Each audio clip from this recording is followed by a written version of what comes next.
When I first left the city, I told myself this move was about peace. After years of chasing fugitives across state lines, busting down doors at midnight, and living out of motels with bullet holes in the drywall, I was done.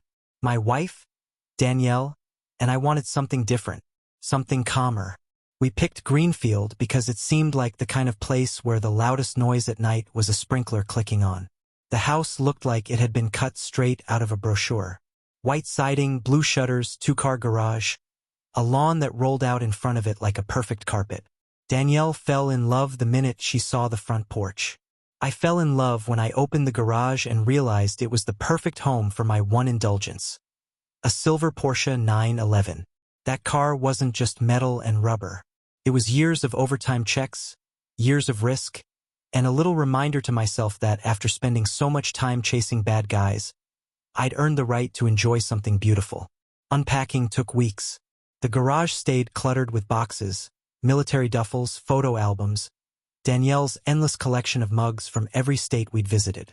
But I didn't care. Every morning I'd sip coffee on that porch, look out over the calm cul-de-sac, and think, this is what normal feels like. For about a month it was. Neighbors waved when we walked the dog. Kids rode bikes without a care in the world. Danielle found a Saturday yoga group at the community center. We even went to a block party where everyone brought dishes with names like Patty's Famous Potato Salad. I thought, finally, a place where the biggest drama is running out of deviled eggs. Then we met her. Her name was Karen Kyle, though the neighborhood called her simply Karen, like she was some kind of brand. She introduced herself as the president of the Homeowners Association. And she didn't just say it. She announced it the way a monarch might declare themselves queen of a small kingdom. She wore a pink tennis visor even when she wasn't on the court, and she carried a clipboard like it was a sword. At first, it was subtle. A polite note reminding us that trash bins had to be pulled in by 6 p.m. sharp. A knock on the door to inform us that our mailbox was a shade darker than community standard white. I laughed it off. Danielle rolled her eyes. We figured it was just her way of welcoming us. A little too tightly wound, but harmless. But Karen wasn't harmless. Karen was the kind of person who got drunk on a little bit of power and kept going back for another glass. One morning, I came outside to find a yellow slip tucked under my doormat. It read, "Violation. Garden hose improperly coiled. Fine, $25. I actually laughed out loud. A fine? For a hose? I crumpled it up, but Danielle told me to pay it.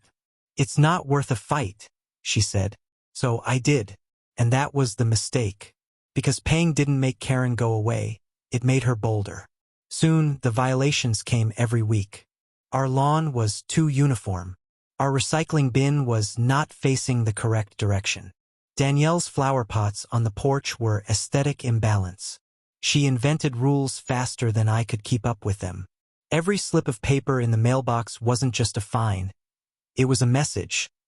I'm in charge here, and don't you forget it. Still, I tried to stay calm. After years in law enforcement, I'd learned that not every battle is worth fighting. But Danielle saw it differently. One night, as she sorted through another stack of petty fines, she muttered, "This woman's not trying to keep order, George. She's trying to control us." I knew she was right. I just didn't know how far Karen was willing to take it. The Porsche was the first real target.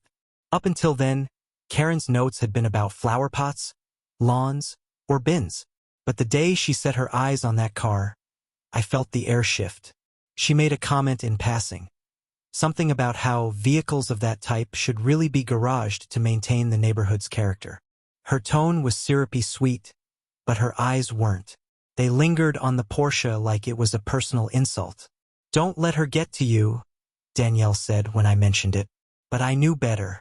I'd dealt with criminals for decades, and one thing I learned. When someone wants to break you, they go for the thing you care about most. That night, as I stood in the garage looking at my car, I felt a knot tighten in my gut. The Porsche wasn't just a car. It was a symbol, a reminder that I'd survived years of danger and finally had something to show for it. And now it was a target. The first sign came a week later.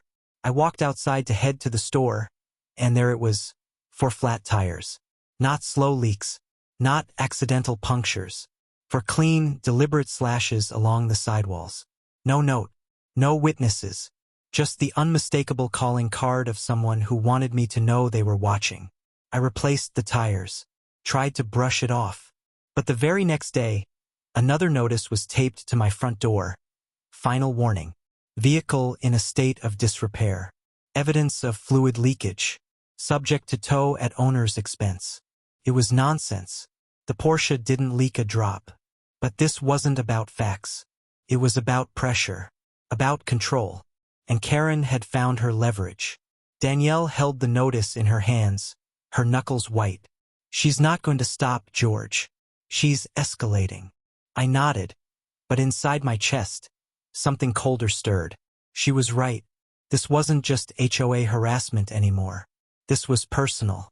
That evening, I sat on the porch watching the sun set over the quiet cul-de-sac. Kids were laughing, neighbors were watering lawns, and somewhere in the distance, a grill hissed as burgers hit the fire. But all I could think was, this place was supposed to be peace. Instead, it feels like a powder keg waiting for a spark. I didn't know then how bad it would get. That Karen's obsession with control would push her to send hired muscle dressed as fake cops to my driveway. That the Porsche would become bait in a sting operation involving the FBI. That the quiet little suburb we moved to for peace would turn into a battlefield. But I did know one thing. I wasn't going to be bullied. Not by a cartel boss, not by a fugitive, and sure as hell not by a woman in a pink visor with a clipboard. And when the time came, I'd be ready. At first, I told myself Karen's obsession was just part of living in an HOA community. Some people need rules the way other people need oxygen. And Karen? She breathed bylaws. But the longer we lived in Greenfield, the more I realized this wasn't about protecting property values or neighborhood charm. It was about control. The harassment started small, almost laughable. One morning I found a folded slip of paper taped to my door. Violation. Trash bin visible after 6 p.m. fine. $15. I glanced at my watch. It was 6:04. For minutes late. Somewhere, Karen must have been standing in the street with a stopwatch in hand. I crumpled it up and tossed it in the bin. Danielle shook her head when I told her. George, just pay it. Don't make waves. So I did. 2 days later, another slip arrived. This time, violation. Mailbox color inconsistent with approved shade. Approved shade? It was white. Apparently not white enough. Another $25 fine. Paid it again. And that was the moment I realized. Paying didn't make the problem go away. It only fueled it. Like a shark circling blood in the water, Karen sensed weakness. And she was moving in closer. By the end of the first month, we had collected more violation slips than junk mail. One accused Danielle of planting non-approved species of flowers. Another claimed my lawn had aesthetic imbalance because the left side grew half an inch taller than the right. I didn't even know that was possible until Karen invented it. I tried laughing it off. Aesthetic imbalance? What does that even mean? I joked. Danielle didn't laugh. She sat at the dining table with a stack of papers and said quietly, "She's testing us." And she was right. Each fine, each knock at the door, was less about money and more about reminding us who ran Greenfield. The neighbors noticed too. Some avoided eye contact when Karen walked by. Others whispered warnings. Best not to fight her. She'll make your life hell.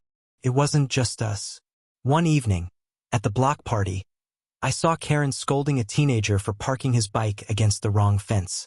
Another time, she slapped a violation slip on an elderly man's door because his welcome mat was not community-approved beige. But while most people shrugged and gave in, something about her power trip burned in me. I'd spent my entire career enforcing real laws, laws that mattered. I knew the difference between order and tyranny. And this was tyranny in a tennis skirt. Things escalated with the Porsche. Up until then, Karen's complaints had been about hoses, lawns, flowers, petty nonsense. But she hated that car. Maybe it was jealousy. Maybe it was the way it gleamed in my driveway like a silver badge of defiance. Whatever it was, the Porsche became her obsession. First, she dropped subtle comments. George, vehicles like that should really be garaged. They affect the neighborhood's balance. Next came the violations. Car parked improperly. Car creating visual clutter. Visual clutter? It was a Porsche, not a pile of trash bags. Then came the vandalism.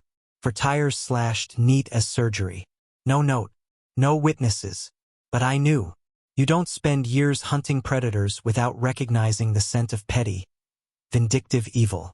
I had the tires replaced, furious but silent. And the very next day, Karen struck again. This time it was a final warning notice, taped to my front door, accusing the Porsche of leaking fluids and being in a state of disrepair. Danielle read it aloud, her voice shaking. "This car is brand new, George. This is harassment." And it was. But Karen had crafted the perfect trap. See, my garage was still packed with boxes. I couldn't park the Porsche inside. The street was off-limits for overnight parking, thanks to Karen's rules. That left the driveway exactly where she wanted it. She was setting the stage for one inevitable outcome: towing. I remember standing in the driveway that evening, looking at the Porsche under the fading sun.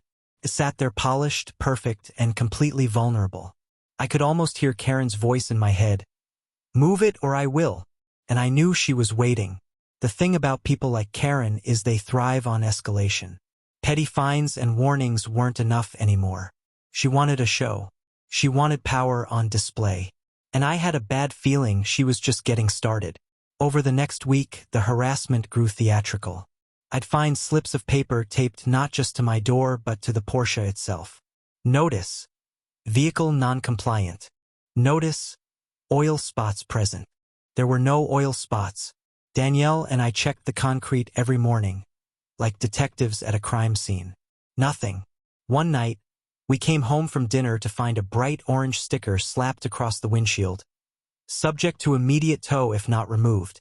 Danielle gasped. She can't do this. But she could. And she would. That night, lying in bed, I couldn't sleep.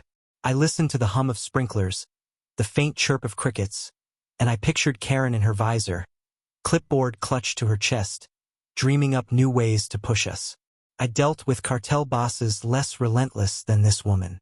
Danielle rolled over and whispered, "She's going to keep pushing until you push back." And deep down, I knew she was right, because this wasn't about property values. It wasn't about community pride. It wasn't even about the Porsche. It was about power.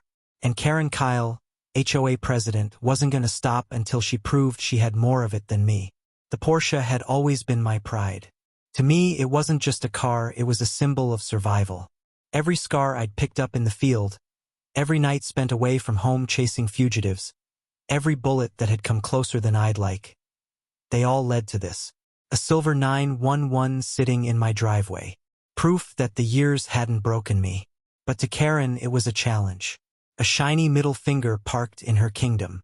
She hated that car. I could see it in the way her eyes narrowed every time she walked past, visor angled just so, clipboard in hand. She never looked at it like a neighbor admiring a machine. She looked at it like prey. The notices escalated. One morning, Danielle handed me a slip with shaking hands. Violation. Vehicle impairs community harmony. Harmony? It was a car, not a marching band. Another day, I found a note wedged under the windshield wiper. Owner advised, car may be subject to immediate tow for safety reasons. Safety reasons? The only unsafe thing around here was Karen's obsession. But the crown jewel of her campaign came a week later. A neon orange sticker slapped across the driver's side window. The kind police use when a car's been abandoned on the side of the road. This one read, "Notice of disrepair. Tow scheduled if not removed." I ripped it off and crushed it in my fist. My pulse hammered in my temples. "She's setting me up," I muttered. Danielle stood on the porch, arms folded tight. "She's trying to force you into a corner. She knows you can't park on the street overnight, and the garage is still full." Exactly. That was the trap. The HOA rules banned overnight street parking, thanks to Karen's precious bylaws. And my garage? It was stacked to the ceiling with moving boxes we hadn't touched since the day we arrived. Christmas lights, old case files, Danielle's college textbooks. everything we'd put off dealing with. That left one option, the driveway. And the driveway was exactly where Karen wanted the Porsche to stay, exposed, vulnerable, ripe for her next move. It was a classic catch-22. No matter what I did, I was in violation of something. That wasn't order, that was entrapment. Neighbors started whispering. One man at the mailbox asked, "Hey, George, you think maybe you should just put the car in storage? You know, avoid the drama?" I smiled politely, but inside I seethed. Storage? This was my home. My driveway. Since when did a grown man need permission from a woman in a pink visor to park his car on his own property? Still, the warnings kept coming. Every slip of paper was another chess move.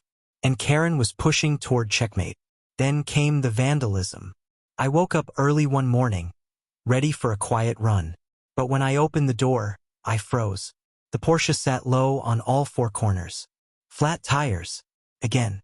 But this time not slow leaks slashed. Clean, deliberate cuts. 4 perfect wounds in 4 perfect tires. My stomach dropped. Danielle came to the doorway, hand over her mouth. "George." I walked closer, crouched down, and ran my fingers along the cuts. Professional. Precise. Not the work of random teenagers looking for kicks. This was deliberate. "This was her," I said quietly. Danielle didn't argue. She didn't have to. I called a tow service. Not Karen's shady operation, a real one, and had the tires replaced. I kept the old ones, their wounds intact, lined up in the garage like evidence. But the very next day, taped to our front door, was the final warning notice. Vehicle is leaking fluids. Vehicle is in a state of disrepair. Subject to tow at owner's expense. It was surreal, like living in a bad dream. My car was brand new, the oil pristine, the driveway spotless. But Karen didn't care about facts. She cared about winning. Danielle's voice trembled as she read the notice aloud. "She's going to do it, George. She's going to take the car." I stared at the Porsche gleaming in the sun. It looked perfect, unbroken, strong. But suddenly I saw it through Karen's eyes, not as a machine, but as a prize. A trophy she could drag away with her clipboard raised in victory. And that was when I realized this wasn't harassment anymore. This was war. That night, I sat in the living room staring at the ceiling. I replayed every move Karen had made, the fines, the notes, the slashed tires, the neon sticker. Step by step, she'd built a case. Not a legal one, but one she could wave around to justify her next action. And the next action was clear. She was going to tow my Porsche. The thought of watching that car vanish behind a rusty flatbed in broad daylight, of seeing Karen's smug grin as she stood by with her visor tilted just right, it burned in my chest like fire. Danielle sat beside me, her hand finding mine. "So, what are you going to do?" I turned to her. "What I've always done. I'm going to be ready." I didn't know exactly how or when she'd make her move, but I knew it was coming. The air felt heavier. Every time I walked outside, I half expected to see a tow truck idling at the curb. Every glance from a neighbor carried a question they didn't dare ask. It was no longer just about a car. It was about freedom, about standing my ground. And deep down, I knew Karen was already planning the day she'd send her so-called official enforcers to take it. But what she didn't know was that I wasn't just a suburban dad with a shiny car. I was a U.S. Marshal, and if she wanted a war, she was about to get one. The morning started quiet. Too quiet. Danielle and I had been living under Karen's shadow for weeks, every day filled with slips of paper and thinly veiled threats. But that Saturday morning, the mailbox was empty, the front porch clear. No violation notices, no neon stickers, nothing. Peace should have felt good. Instead, it felt like the stillness before a storm. By noon, I found out why. I was in the kitchen making coffee when I heard the low growl of an engine outside. Not a neighbor's sedan, not a delivery van, something heavier. I walked to the window and pulled back the curtain. And there it was, a rusty flatbed tow truck, the kind you see lurking near strip malls, angled across my driveway. Its engine idled, spitting smoke. On the door, a cheap magnetic sign read, HOA Security, not towing company, Not anything legitimate, just those two letters slapped together like an afterthought. Two men climbed out. They were built like refrigerators, thick shoulders, shaved heads, cheap tattoos curling out of their collars. One fiddled with a heavy hook and chain. The other leaned against the truck, watching the house with a smirk that made my teeth clench. And behind them, arms crossed like a queen at court, stood Karen Kyle. Pink visor, tennis skirt, clipboard tucked under one arm. She wasn't dressed for battle. She was dressed for a country club match. But her eyes were hard, calculating. She glanced at her watch and nodded once. Right on time. The trap had been sprung. I felt Danielle's hand on my arm. George. I know. I set my mug down carefully, almost ritual-like. Then I walked to the closet, pulled out a plain black t-shirt, and slipped it over my head. On the front, in bold white letters, it read U.S. Marshal. It wasn't a costume. It was real. A shirt we wore during warrant trainings on hot days. Comfortable, functional, unmistakable. And today it was also a message. I stepped out onto the porch, letting the screen door slam behind me. Sunlight baked the asphalt, heat shimmering in the air. The two men by the truck turned to face me. Karen's smirk widened. "That's far enough, Mr. Matthews," she called. Her voice was sharp, commanding, the way a teacher might scold a child. I didn't answer. Instead, I squared my chest to the camera Danielle had set up on the porch, making sure those words, U.S. Marshal, filled the frame. Because if I've learned one thing in my career, it's this: witnesses matter. And proof matters even more. Danielle tapped her phone, pushing the live stream to the neighborhood page. Within seconds, comments began to roll in. "What's going on? Is this a new reality show? Those guys don't look like security." Karen's voice cut through the air. "This is official HOA business," she chirped, her hands gripping the clipboard tighter. "Your shirt doesn't mean anything here. This is private property." I raised my voice, calm and even. "For the record, I am U.S. Marshal George Matthews, and I am documenting a crime in progress." The taller of the two men laughed, stepping closer. His armband read Traffic Enforcement. Though the seal was wrong, the lettering crooked, a cheap fake. He puffed out his chest and sneered. "Private community. Her rules. Now back off before you get hurt." Danielle's voice crackled in my earpiece. "Got it on camera. Fake badge. Fake armband. Viewer count is climbing fast." The man tugged up his sleeve, flexing like a schoolyard bully. His buddy lowered the hook, chains rattling as he inched closer to my car. The Porsche gleamed in the sunlight, oblivious to the drama swirling around it. I took a step forward. My voice dropped into the tone I usually reserved for fugitives with outstanding warrants. "I wouldn't do that." The man with the hook froze, looking to his partner. Karen barked, "Proceed. This is a lawful tow." I ignored her. My eyes stayed locked on the smirking one. I studied him. Cheap boots, prison ink curling up his neck, nervous twitch in his jaw. Not security. Not cops. Just muscle for hire. "What's your name?" I asked. He grunted. "I work for the lady in the visor. That's all you need to know." "And your tow license?" "Your commercial registration." I gestured toward the truck. "I'm sure you have all that in order if this is a legal tow." His smirk faltered, just for a second. He glanced at his buddy, who fumbled with the chain like a rookie. Karen snapped, "We don't have to show you anything. This is private business between the HOA and a resident in violation." "Danielle," I said, loud enough for the mic to pick it up, "get a close-up of the license plate and the sign on the truck." "Already on it," she replied. "We're at 200 viewers." Tony just commented, asking if this is a spin-off of Cops. I almost smiled. Almost.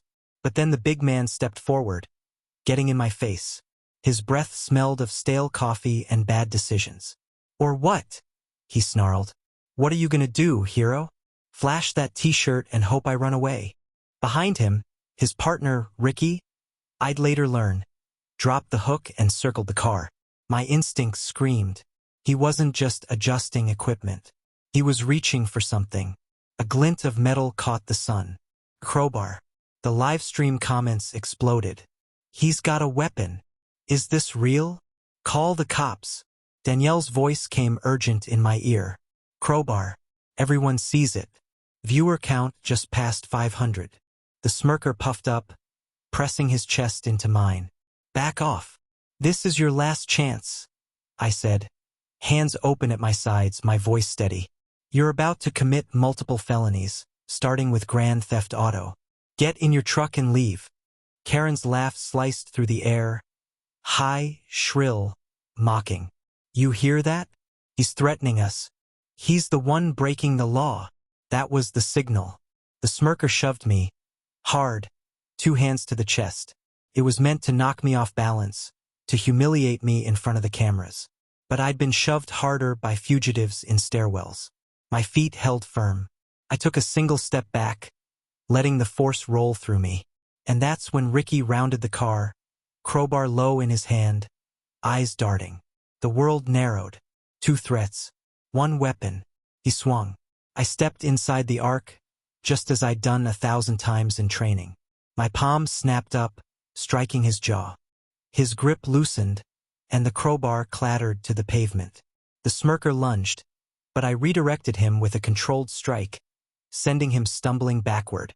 In less than 10 seconds, both men were on the ground. One dazed, one gasping, both disarmed. I didn't throw a punch. Didn't need to. Years of training aren't about brute force. They're about precision, control. Danielle's voice was steady now. It's all on camera. Every second. I knelt, checked the men for injuries, narrated calmly for the live stream. No serious injuries.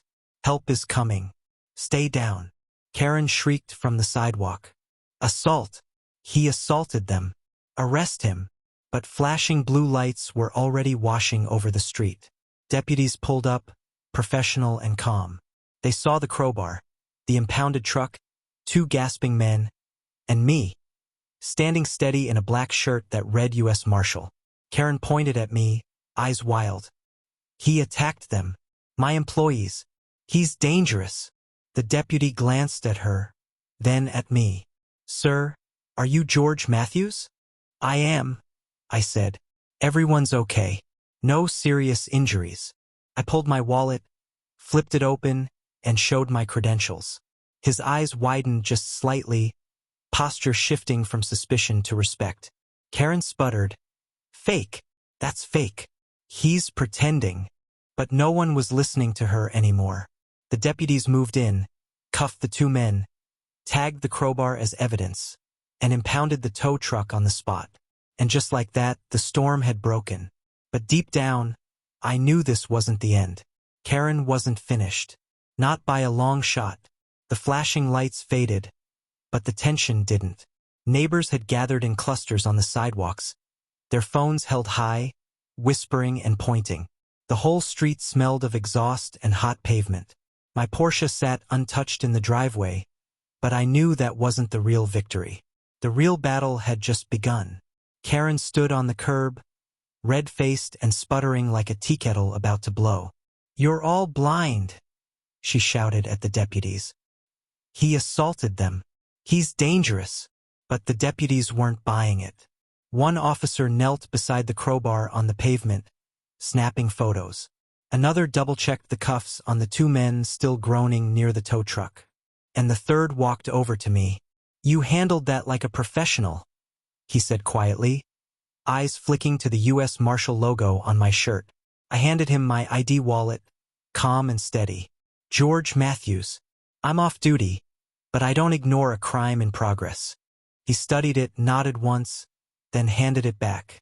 His posture softened. We'll take it from here, Marshal. Appreciate you keeping things from getting bloody. Behind us, Karen's shrill voice cut the air again. They were authorized. You can't take them away. They were performing community service. The deputy turned to her, expression flat. Ma'am, they're not law enforcement and they're carrying burglary tools. They're under arrest. Karen gasped like she'd been slapped. You don't understand. I run this neighborhood. I have authority here. The deputy gave her a look I'd seen 100 times before. The look of a man who's just heard the 50th excuse of the day and doesn't buy a single word. Not anymore, you don't. The crowd murmured. Phones kept recording. The HOA Queen's throne was wobbling. Danielle came to my side, whispering, "Viewer count just passed 1,500. Everyone's watching this." And they were. The livestream comments flooded in. "Karen's finally exposed. Can't believe she hired fakes. Marshal Matthews is a badass." But Karen wasn't finished. Not by a long shot. She marched up to the deputies, jabbing her finger at me. "You have to arrest him. He attacked my employees. He's impersonating law enforcement." The deputy sighed, pulling out a small recorder. "Ma'am, you are being advised that filing a false report is a criminal offense. Do you understand?" Karen froze. For the first time since I'd met her, she looked uncertain. Not beaten, but shaken. And in that moment, I saw something flicker in her eyes. Not fear. Not guilt. Something colder. Calculation. This wasn't over. The deputies loaded the two men into the back of their cruiser.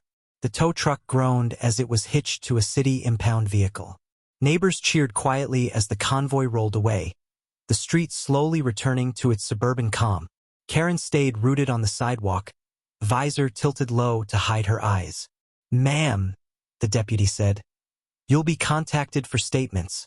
But you should know, if you keep interfering with federal property, you'll be looking at more than HOA complaints." "Federal?" she whispered, eyes snapping up to me. I didn't answer. I didn't need to. The deputies left. The neighbors drifted back to their homes, buzzing like bees around a hive. But Karen remained, her hands trembling around her clipboard. Then she turned and stormed away, tennis shoes pounding the pavement. I exhaled, tension draining from my shoulders. But Danielle shook her head. "She's not done, George. You know that look." And I did. That night, the neighborhood Facebook group was chaos. Clips of the live stream circulated like wildfire. The comments section was a battlefield. Finally, someone stood up to her. She had those guys in her pocket the whole time. "Did you see the crowbar?"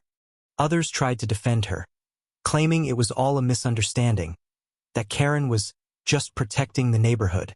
But those voices were drowned by outrage. And in the middle of it all, Karen herself posted a long, furious message. "Attention Greenfield residents. Today's unfortunate incident was the result of a dangerous individual impersonating law enforcement and interfering with HOA security operations. This man, George Matthews, is a threat to our community. The HOA board will be holding an emergency meeting to address his behavior and consider revoking his residency privileges." Danielle read it aloud, her face pale. "Revoking your residency privileges? That's not even a thing." "It doesn't have to be real," I said grimly. "It just has to scare people." Because that was Karen's real weapon. Not fines. Not phony cops. Fear. She ruled Greenfield by making everyone afraid of her. Afraid of fighting back. Afraid of losing their homes. And now she was coming after me. The next morning, we found new violation slips waiting in the mailbox. Half a dozen all at once. Improperly aligned recycling bin. Mailbox height inconsistent. Grass clippings visible. Excessive use of porch lighting. Vehicle causing neighborhood disharmony. Hostile conduct toward HOA personnel. Danielle spread them across the kitchen table like a deck of cards. She's doubling down. I picked up the last one, reading it twice. Hostile conduct. That wasn't just harassment. That was her trying to build a case. And if there's one thing I know, it's how cases get built. She was planning something bigger. Something official looking. That evening, I walked the neighborhood. People waved at me. Some clapped me on the back, whispering things like, "Good job standing up to her." A few even asked if I'd really been a marshal. But others avoided my eyes. Fear still lingered. Karen's grip wasn't broken yet. I returned home to find Danielle waiting on the porch, holding her phone. "You need to see this." She showed me a private message she'd received from a neighbor. It was a photo, a grainy shot of Karen standing in her driveway, handing an envelope stuffed with cash to one of the deputies who'd been at the scene earlier. My stomach clenched. Corruption. Influence. It explained her arrogance. "She's paying people off," Danielle whispered. I nodded slowly. "And if she's willing to bribe, she's willing to frame." Because that was Karen's way. If she couldn't win clean, she'd cheat. And if cheating didn't work, she'd burn the whole board down with her. That night, as we locked up the house, Danielle asked, "What now?" I looked out at the Porsche sitting quietly in the driveway. The same car that had brought this fight to our doorstep. "What now?" I repeated. Now we stopped playing defense. The morning after the showdown, Greenfield didn't feel like the quiet suburb we'd moved into. Felt like a crime scene. The neighbors whispered in driveways. Cars slowed when they passed my house. Everyone had seen the live stream. Everyone had heard Karen's shrieking accusations, and everyone was waiting for the fallout. Came faster than I expected. By noon, 2 unmarked vehicles rolled into the cul-de-sac. Deputies climbed out, this time with a different posture than the ones who'd first responded. Not casual, not dismissive. Serious. They carried evidence bags and clipboards. One of them, a tall man with tired eyes, knocked on my door. "Marshal Matthews?" I nodded, stepping aside. Danielle hovered near the kitchen, phone in hand. "We've been reviewing last night's incident," the deputy said. "Mind if we ask a few questions?" I gestured to the dining table. "Go ahead." They sat, spreading out photos of the tow truck, the fake armbands, the crowbar. "The 2 individuals you detained are both convicted felons. Neither has a security license, let alone authority to perform a tow." I leaned back in my chair. "Hired muscle." The deputy nodded. "Exactly. And from what we've gathered, they were paid cash. Large sums. Which leads us to the question." He tapped a pen against the photos. "Who hired them?" I didn't say the name. I didn't have to. Danielle whispered it anyway. "Karen." The deputy exchanged a glance with his partner. They both scribbled notes. I added, "She orchestrated the whole thing. The fake notices. The phony citations. And when intimidation didn't work, she escalated." The deputy sighed. "We're building a case. But it's tricky. She's smart enough not to put her name on anything. Cash payments, no paper trail. That's deliberate." Danielle pulled out her phone, swiping to the photo our neighbor had sent. Karen, in her driveway, handing an envelope to a deputy. The officers leaned forward, eyes narrowing. One muttered, "Well, that's a problem." I felt my stomach tighten. "How high does this go?" He didn't answer. He didn't have to. The interview wrapped, and the deputies left with evidence bags and a copy of the live stream. As their cars pulled away, I spotted Karen at the far end of the street, standing stiff in her yard, visor casting a shadow over her face. She was watching, always watching. That evening, Danielle and I scrolled through the HOA Facebook group. It was chaos again. Half the posts were neighbors furious at Karen. "I've had enough of this. She's costing us money. Hiring felons? This is insane." The other half were from Karen herself, doubling down. These men were misunderstood. They were community security officers hired to protect us. Mr. Matthews attacked them without provocation. He is not who he says he is.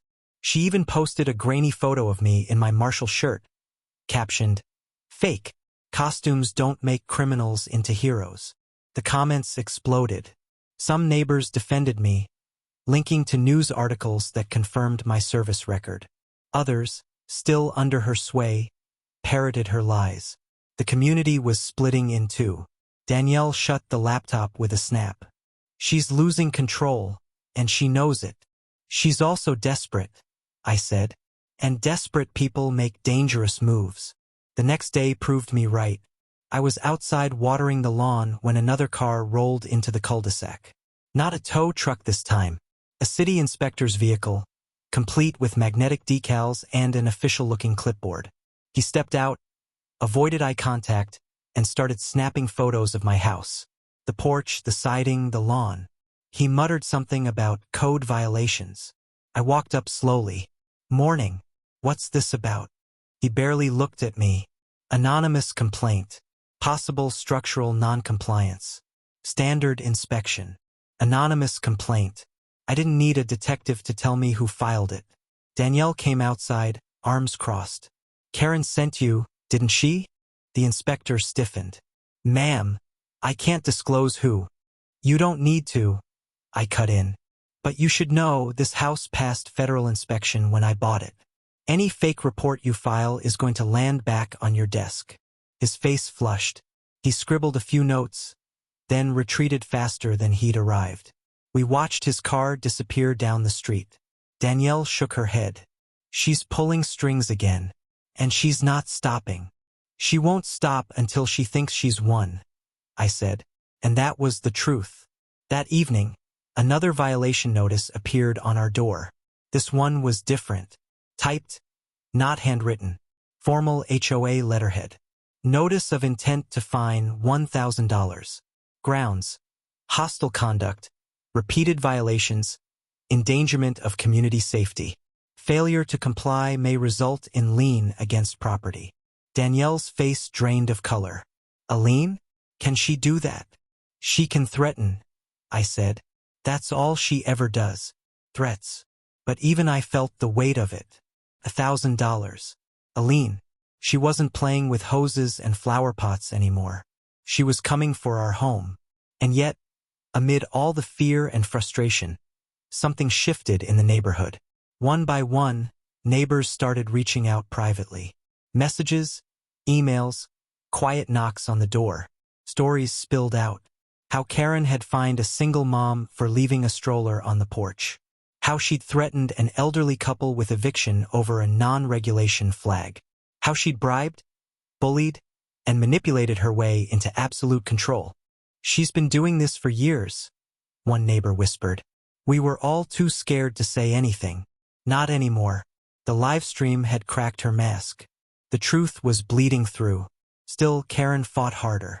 She doubled the notices, filed more anonymous complaints, stalked the sidewalks with her clipboard like a general inspecting her troops. But every move she made, every false claim was caught on camera now. Danielle and I documented everything. The neighbors started forwarding evidence.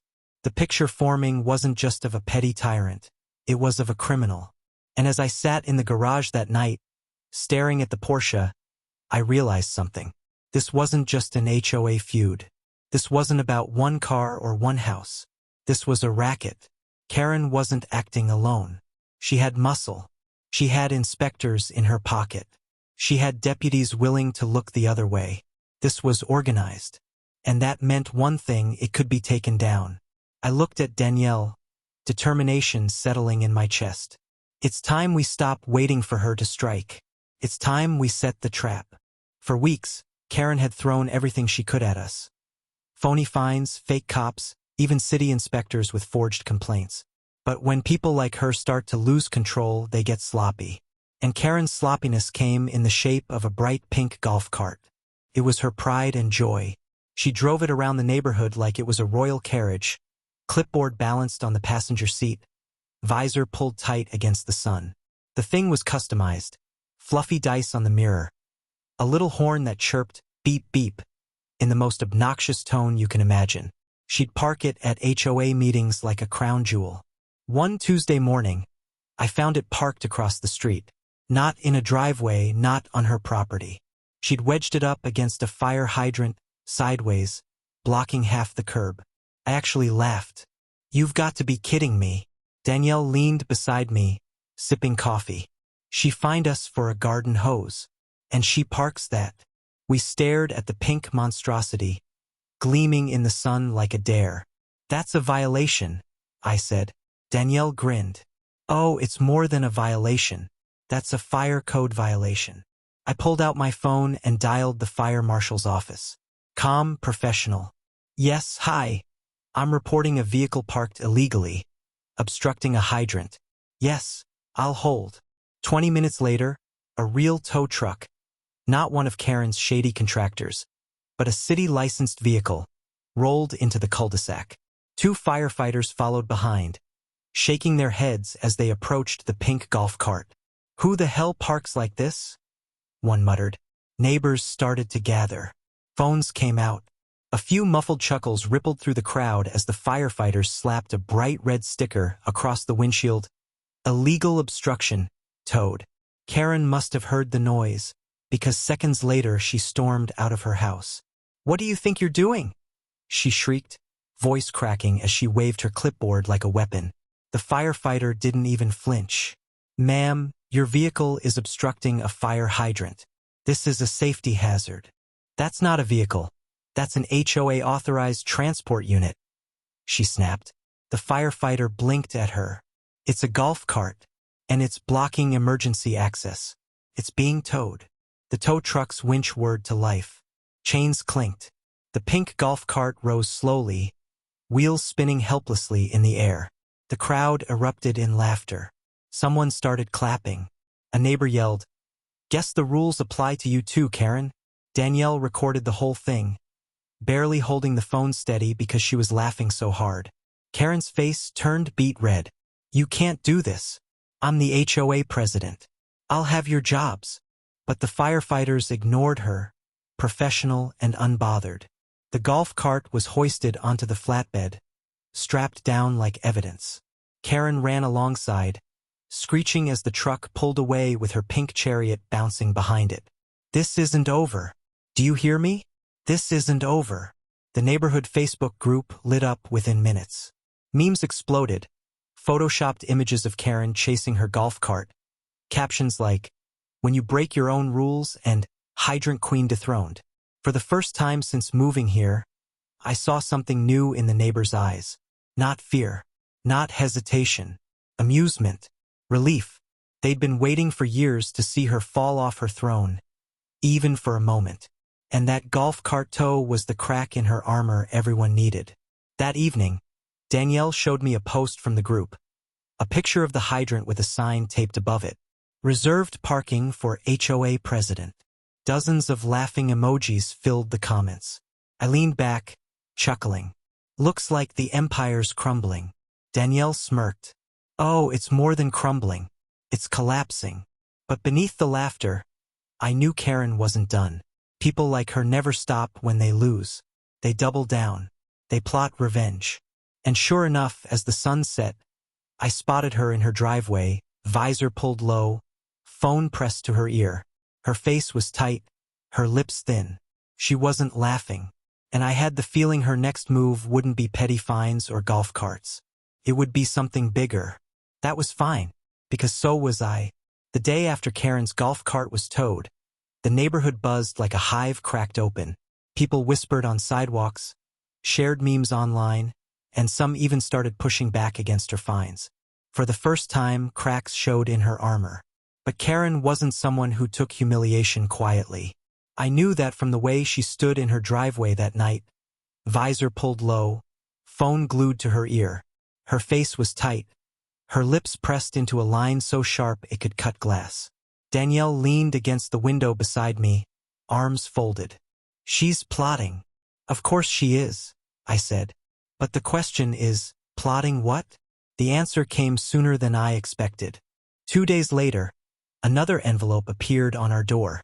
Not the usual petty violation slip, but a thick manila envelope with a typed letter inside.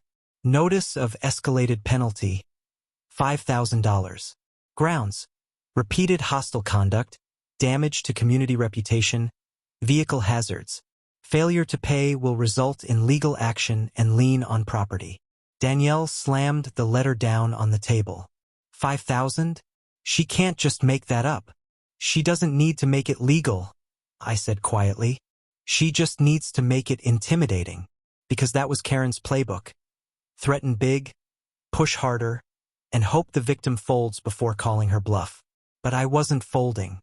I opened the garage, where the Porsche sat gleaming, its silver curves catching the afternoon light. It looked perfect, but I knew it was Karen's obsession, her white whale. She wouldn't stop until she had it hauled off my driveway. Danielle came beside me, lowering her voice. "She's going to try again, isn't she?" "Not try," I said. "She's going to escalate. And that's when we get her." Because the time for playing defense was over. It was time to set the trap.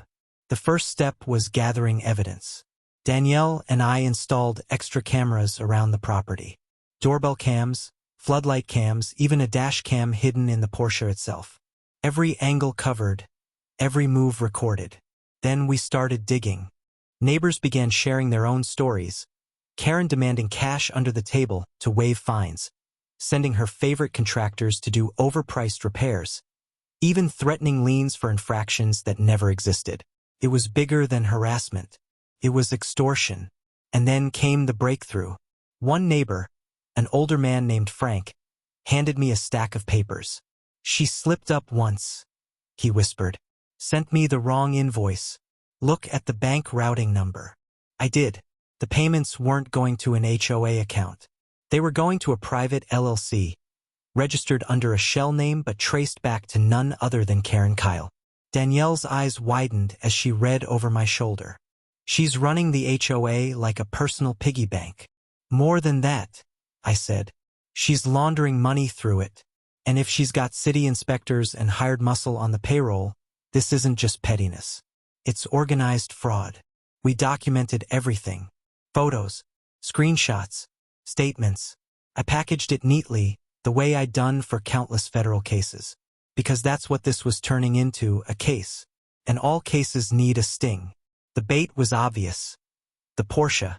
We staged it carefully. I parked it at the edge of the driveway, left the garage door half open to look careless, and even dribbled a little harmless coolant on the pavement to mimic a leak. Danielle grinned as she filmed. "You're giving her exactly what she wants." "That's the point," I said. "She won't be able to resist." We posted nothing online, acted normal in public, and waited. But behind the scenes, I called in reinforcements. Quietly, carefully, trusted contacts in federal law enforcement. Off-duty or not. "You think I'm letting a fraud ring grow under my nose?" I told them. "We'll have eyes on her. Just be ready when she makes her move." They agreed. Unmarked vehicles began parking discreetly around the neighborhood. Cameras were mounted on telephone poles. To anyone else, Greenfield looked like a sleepy suburb. To me, it looked like a surveillance grid. And all we had to do was wait. The tension built each day. Karen circled the neighborhood in her visor and tennis skirt, clipboard clutched like a lifeline. She didn't glance at us anymore. Not openly. But I could feel it, the simmering fury under her skin. Danielle whispered one evening, "She's too quiet." "Quiet means planning," I said. And sure enough, late one night, movement pinged on the driveway cam. Danielle and I crowded around the monitor. Two figures in hoodies moving fast and low. They scoped the Porsche, snapped photos, then vanished into the shadows. "Scouts," I muttered. The trap was closing. The next morning, another official-looking notice appeared on the door. This one claimed the Porsche was abandoned and scheduled for emergency removal within 72 hours. Danielle held it up, her voice dripping sarcasm. "Emergency removal of a $90,000 sports car? Subtle." I smiled grimly. "She's taking the bait." We spent the next 2 days preparing. I installed a kill switch on the Porsche hidden beneath the dash. With the flick of a remote, the engine would die and the car would lock, trapping anyone inside or around it. Danielle set up redundant cameras, making sure every possible angle was covered. Even the streetlights were wired to catch the action. And just to make sure Karen couldn't wriggle out, I had the live stream ready again. This time, not just to the neighborhood page, but mirrored across multiple platforms. If she moved, the world would see it. By the third night, I could feel it in my bones. Danielle sat beside me on the porch, sipping tea. "Think she'll bite tonight?" I nodded. "She's desperate. She knows she's losing the neighbors. She needs a big move to remind everyone she's in charge." As if on cue, a pair of headlights flickered at the far end of the street. Slow, deliberate, the rumble of a truck engine followed. Danielle set down her mug. "Showtime." I leaned back in my chair, calm, steady, watching as a flatbed crept into the cul-de-sac. Not the rusty beater from before. This one was cleaner, newer, but still suspicious. And flanking it, 2 SUVs with tinted windows. Hired muscle. And behind them, walking like she owned the night, was Karen Kyle. Pink visor swapped for a black baseball cap. Clipboard tucked under her arm. Eyes sharp and hungry. She pointed at the Porsche, and her crew moved in. Danielle whispered, "We're live." Viewers climbing past 2,000 already. I felt my pulse steady. This was it. The sting was in motion. The Porsche gleamed under the streetlight, waiting. Bait in the trap. And Karen was about to step right into it. The night was still. Too still. Even the cicadas seemed to sense the tension. Danielle sat beside me in the darkened living room, eyes glued to the monitor. Every camera we'd set up glowed in neat little squares across the screen. The driveway, the street corner, the side yard, even a hidden dash cam inside the Porsche. At 1:57 a.m., the first headlights appeared. A flatbed tow truck rolled into the cul-de-sac. Its lights off, engine rumbling low like a predator stalking prey. 2 SUVs followed, one pulling ahead to block the street, the other trailing behind. Danielle whispered, "She actually did it." I leaned forward, heart steady. Of course she did. The truck angled into my driveway. Chains clinked, hydraulics hissed. And then I saw her, Karen. Not in her usual pink visor and tennis skirt. Tonight, she wore black. Cap pulled low, clipboard tucked under her arm like contraband. But her stride was the same. Sharp, entitled, like a queen marching into her throne room. She pointed at the Porsche. Her men moved in. Danielle tapped her phone. "We're live." Streams already over 3,000 viewers. On screen, comments flooded in. "She brought backup. This looks serious. Is that Karen in the cap?" The first goon knelt by the Porsche, snapping a lock onto the axle. Another dragged chains toward the flatbed. The third tested the door handle, grunting when it didn't budge. Karen barked orders in a hiss. "Hurry up, before anyone sees." Too late. The world was already watching. I gave Danielle a nod. She pressed the remote. The Porsche's headlights flared to life, engine roaring. The men froze, startled. But within seconds, the kill switch kicked in. The engine sputtered, choked, and died. The locks snapped shut. The dash cam lit up, recording their every move. One man yanked the door handle again. Locked.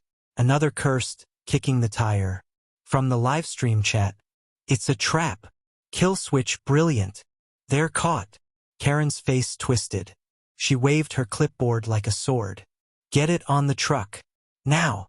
The men scrambled, fumbling with chains. One climbed onto the flatbed, waving frantically at the driver. But the hydraulics whined uselessly. The system was rigged, jammed by my modifications. Danielle whispered, "Viewer count. Over 10,000. I stepped outside, calm, deliberate. The cool night air hit my face as I crossed the porch. "Evening, Karen." Her head snapped toward me, eyes wide for a heartbeat before narrowing into slits. "Go back inside, George. This is official HOA business." I chuckled. At 2 in the morning? With hired muscle and no permits. Her jaw clenched. "You're in violation. This car is abandoned. We're removing it." Behind her, one of the goons tugged a crowbar from his belt, slamming it against the Porsche's window. The glass held. Gasps rippled through the livestream comments. "He's trying to break in. That's straight-up theft. This is insane." Danielle's voice came through my earpiece, steady but tight. "Neighbors are coming out. Look." I glanced down the street. Porch lights were flicking on one by one. Shadows emerged, families in pajamas, phones in hand, recording. A crowd was gathering. Karen saw it too. Her face paled. "Ignore them. Finish the tow." But her men hesitated now, glancing nervously at the growing audience. I stepped forward, voice carrying across the street. "For the record, this is grand theft auto, conspiracy, and attempted fraud. And it's all being streamed live." The crowbar man froze, sweat glistening on his forehead. And then, in the distance, sirens wailed. Karen spun, panic flashing in her eyes. "No, no, no." The SUVs blocking the street roared to life, headlights blinding. But before they could move, unmarked vehicles appeared from both ends of the cul-de-sac, boxing them in. Doors flew open. Agents poured out, weapons drawn, voices booming. Federal agents! Step away from the vehicle. Chaos erupted. Karen shrieked. Her men scattered, but the floodlights pinned them like insects. One by one, they hit the pavement under federal command. Neighbors gasped, phones shaking as they captured every second. The live stream chat exploded. This is better than TV. She's done. She's done. Marshal Matthews setting her up like a pro. Karen backed away, clutching her clipboard like a shield. This isn't real. This is harassment. I'm the HOA president. Two agents closed in, calm but firm. Ma'am, drop the clipboard. Hands where we can see them. She shook her head violently. You don't understand. I run this community. I make the rules. I stepped closer, locking eyes with her. Not anymore. Her hands trembled. For a moment, I thought she might drop everything and surrender. But then she lunged, clutching at the clipboard. A folder spilled out, cash receipts, fake notices, lists of payments. Evidence. An agent scooped it up as they cuffed her. She shrieked like a banshee, the sound carrying through the cul-de-sac. The live stream chat lit up like fireworks. Caught red-handed. She had the paperwork on her. Goodbye, Karen. Danielle whispered in awe. 30,000 viewers. It's going viral. The agents loaded the goons into vans, confiscated the tow truck, and secured the evidence. Karen fought every step, kicking, screaming, spitting. But it didn't matter. The crown was gone. As the convoy rolled out, neighbors erupted in applause. Phones waved in the air, lights blinking like stars. For the first time, Greenfield wasn't afraid of Karen. They were free. Danielle slipped her hand into mine. You did it. I shook my head. No, we did it. All of us. They just needed to see she could bleed. The Porsche sat gleaming in the driveway, untouched, victorious. But in that moment, it wasn't about the car. It was about justice. About showing a neighborhood that bullies fall hardest when people stand together. And as I looked around at the smiling faces, I knew this war wasn't just won. It was over. After the sting, Greenfield felt different. For the first time since moving in, the neighborhood breathed. People walked their dogs without glancing over their shoulders. Kids rode bikes without fear of a clipboard swooping in. Karen was gone. But the fight wasn't over. The federal agents who had swarmed the cul-de-sac that night didn't just take her away. They took everything, her files, her laptop, even the clipboard she clung to like a crown. And as I knew from experience, paperwork tells a story. 2 days later, I sat in a federal field office, flipping through copies of those documents. Payment ledgers, Venmo screenshots, falsified invoices. But one page stood out. A handwritten note with an address scrawled across it. Industrial Park, Lot 42, I read aloud. The agent beside me, a grizzled veteran named Harris, leaned in. Recognize it? I nodded. Warehouse district. Empty most nights. Perfect place for something off the books. Danielle, sitting across the table, frowned. What would she be doing in a warehouse? Harris tapped the folder. That's what we're going to find out. The following evening, we rolled up to Lot 42 in an unmarked van. The warehouse loomed out of the darkness, corrugated steel walls rusting under the moonlight. The lot outside was crowded, not with delivery trucks, but with cars. Rows of them, some flashy, some beaten down. Stolen. Every single one. I spotted license plates I recognized from police bulletins. A Camaro reported missing 2 states over. A Lexus stripped of its tags. And near the far corner, a row of motorcycles, all gleaming like showroom models. This isn't just Karen, Danielle whispered. This is a whole operation. We moved closer. Inside the warehouse, floodlights blazed over a makeshift stage. Men in leather jackets and cheap suits milled about, cigarettes glowing in the dark. And at the front, a fast-talking auctioneer called out numbers. 3,500. Do I hear 36? 36. Yes, sir, thank you. My jaw tightened. It was an underground car auction, bold and brazen.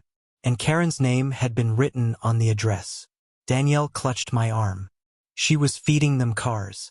That's why she wanted yours. It all clicked into place.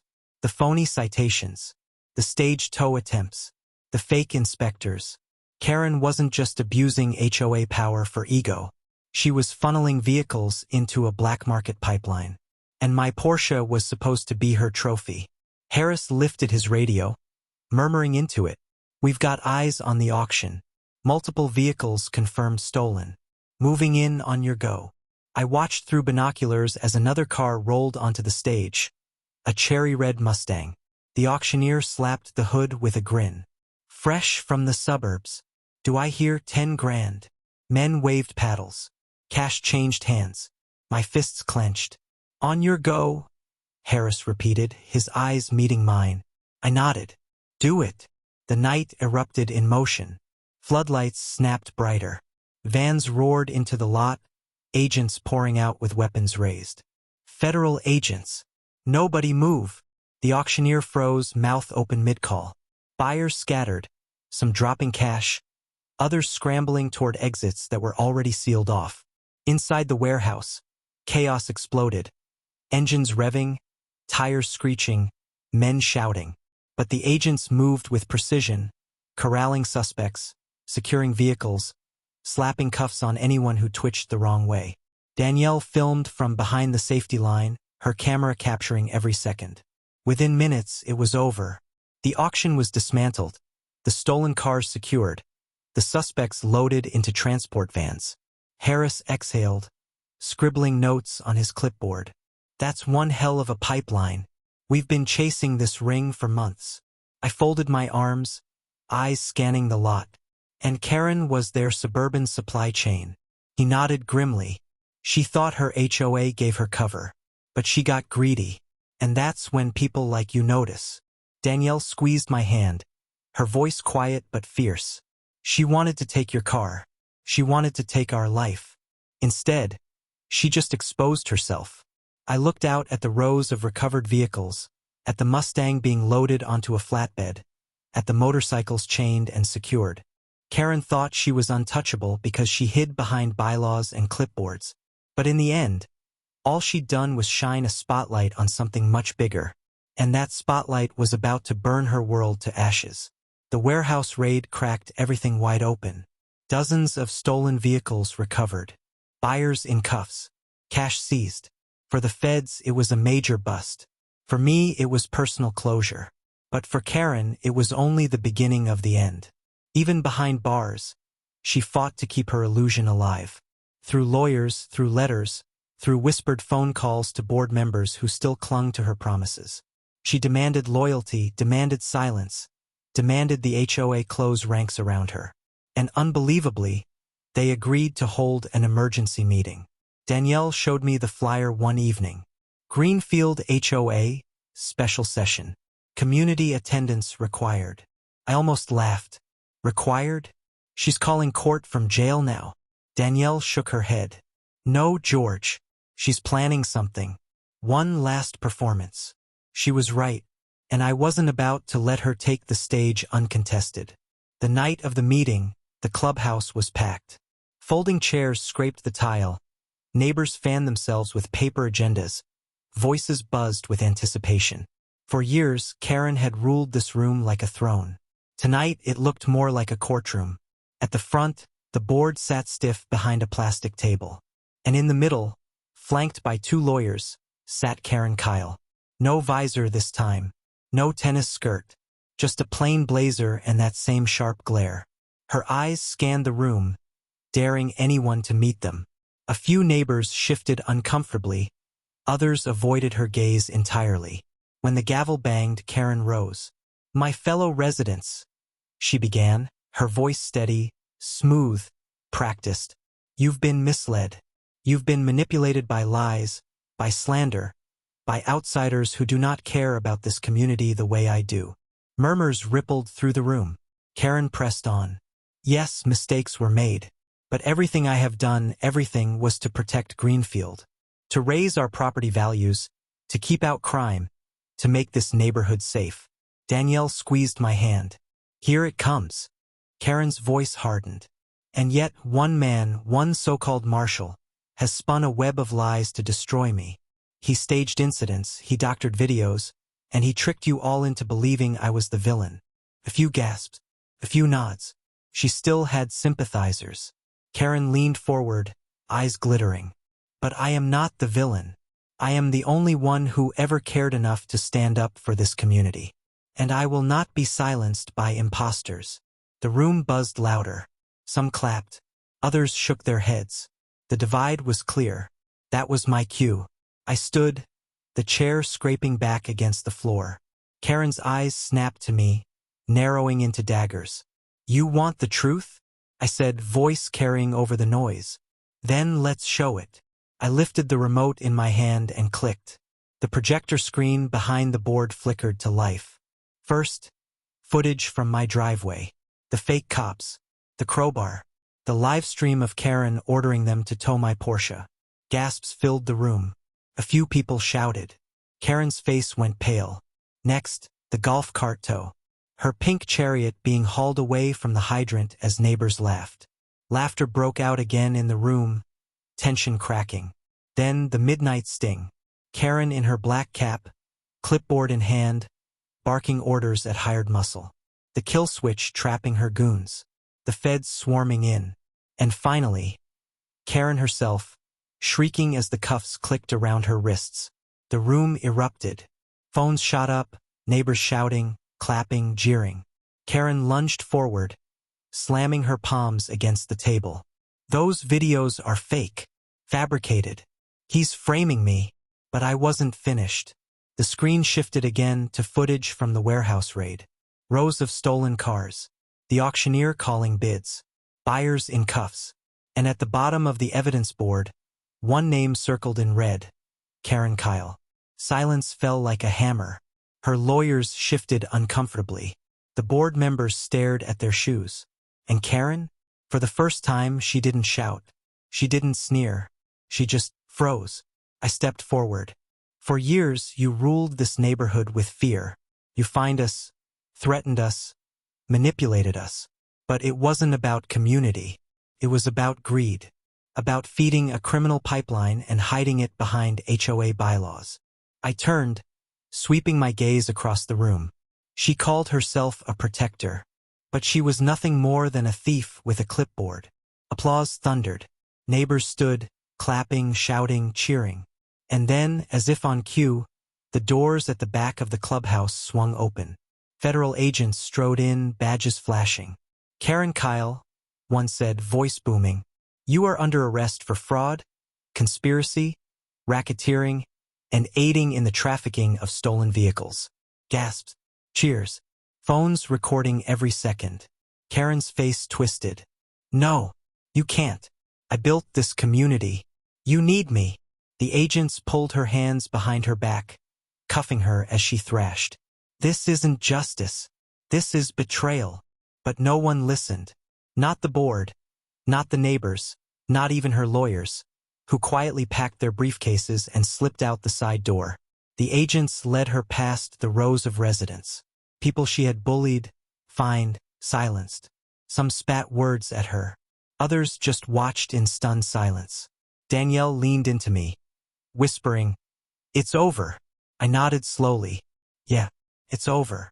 As Karen was dragged out into the night, the gavel banged again, trying to restore order. But the room was already alive with something Karen had killed long ago. Hope. Neighbors hugged, laughed, some cried. And for the first time, the Greenfield HOA felt like a community, not a dictatorship. After Karen's arrest, Greenfield didn't feel like the same neighborhood. For months it had been a battlefield, clipboards, fines, threats, tow trucks in the night. But the morning after the HOA meeting, the air felt lighter. Neighbors waved without fear. Kids laughed louder, their bikes rattling down the street like freedom bells. It was like a curse had been lifted. The HOA board dissolved within days. Karen's loyalists resigned quietly, slipping away like shadows at dawn. For the first time, the residents were given a choice: rebuild the association or scrap it entirely. The vote was nearly unanimous. We scrapped it. In its place, we wrote something simple, a charter that fit on a single page. Be respectful. Take care of your property. Help your neighbors when they need it. No fines. No intimidation. Just common sense and community. Danielle helped organize a neighborhood cookout to celebrate. Long tables stretched down the cul-de-sac, covered with casseroles, burgers, and pies. The same people who once whispered nervously now laughed freely, swapping stories about Karen's reign like soldiers remembering battles. One man raised a glass to George and Danielle for standing up when the rest of us were too scared. I shook my head, smiling. We all stood up. You just needed someone to remind you that you could. The crowd cheered, clinking glasses. For the first time, Greenfield felt alive. The Porsche sat gleaming in the driveway, polished to perfection. Neighbors walked past and admired it openly now, no longer afraid of Karen's clipboard hovering over their shoulders. But the car didn't feel like the trophy it once had. One evening, as the sun dipped low and painted the street in gold, I stood beside it, lost in thought. Danielle joined me, resting her head on my shoulder. You fought so hard for this car, she said softly. I nodded. It started with the car, but it stopped being about that a long time ago. She smiled. It was never just about the Porsche, was it? No, I admitted. It was about not letting someone like her decide who we are. About proving that bullies, whether they wear crowns or clipboards, don't get to win. Danielle squeezed my hand. And you proved it. News of Karen's downfall spread beyond Greenfield. Local papers ran headlines. HOA president tied to car theft ring arrested. News stations replayed clips of the midnight sting, commentators shaking their heads at the absurdity of it all. But for me, the story wasn't about headlines. It was about neighbors standing a little taller. About an elderly couple planting new flowers without fear of fines. About kids chalking sidewalks without someone measuring the mess. It was about freedom. Weeks later, I got a call from Harris, the federal agent who'd worked the case. Thought you'd want to know, he said. Kyle's taking a plea. She's going away for a long time. I exhaled slowly. Good. Maybe she'll finally learn that power isn't a toy. He chuckled. Doubt it. But thanks to you, her little empire's finished. I hung up, feeling the weight of months finally lift. Danielle poked her head into the room. Good news. The best, I said. It's finally over. On the first anniversary of moving into Greenfield, the neighborhood held another cookout. Bigger than the first. Tables stretched twice as long, and laughter carried into the night. Someone brought sparklers, kids waved them like magic wands, and music played from a Bluetooth speaker balanced on a cooler. No fines. No notes. No fear. Just neighbors. I stood back for a moment, watching. This was what we'd wanted when we moved here. Peace. Community. A place where the loudest sound was kids laughing and grills hissing. Danielle slid her arm through mine. Worth it? She asked. I looked out at the crowd, at Frank laughing with his grandkids, at the single mom chatting with neighbors who now offered to babysit, at the elderly couple smiling under the glow of string lights. Worth it, I said firmly. Later that night, as the last of the sparklers fizzled out and the street grew quiet again, I found myself back in the garage. The Porsche sat there, shining under the light. For months it had been the battlefield, the bait, the symbol of Karen's obsession. Now it was just a car. A beautiful one, sure. A reminder of years of hard work. But it wasn't the most important thing I had fought for.